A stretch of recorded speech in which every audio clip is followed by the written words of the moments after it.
Hi, I'm Mimi Secor, nurse practitioner here at the Meds meeting in Orlando, Florida, and I'm here with Scott Urquhart. Scott, thank you for joining me. And I know you're speaking on adrenal problems today, and that certainly is a conundrum for a lot of clinicians. Can you share a take-home message for our clinicians? Yeah, the issue of adrenal diseases and pituitary diseases are typically ones that folks don't want to tackle. It's, it's kind of the mystery, if you will, within endocrinology. Everybody likes the diabetes and thyroid topics, but when it comes to other related diseases, they're not so excited to take on these lectures.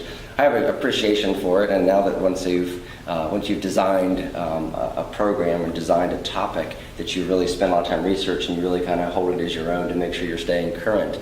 But really, the lecture I'm giving is adrenal diseases.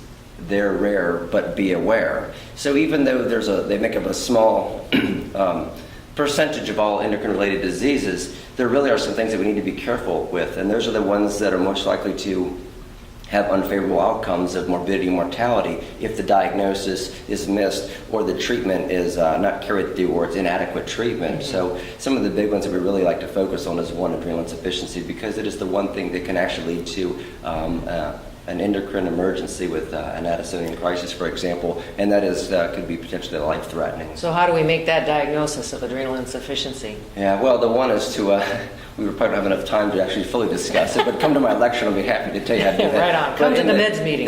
But in the simple way of doing that is to really just to have just to be astute in your approach to patients, have a good insight and be aware if the patient has other endocrine-related diseases, other autoimmune conditions, family history, for example, and then just really trying to be aware of the symptoms. The problem that we encounter with adrenal insufficiency, for instance, is that its onset many times can be insidious. So they have decreased appetite, possibly some abdominal pain, GI complaints, low blood pressure, maybe experiencing some low blood sugars as a result of cortisol deficiency or insufficiency.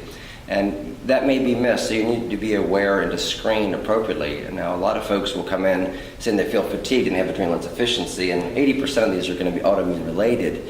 But we encounter there's not a lot of cases of adrenal insufficiency. It's just one of those diagnoses that can't be missed. Very important. And what do you think is a good take-home message for patient education around adrenal problems? Yeah, I think patient education is always paramount. There's a lot of good websites that we can always research about adrenal insufficiency.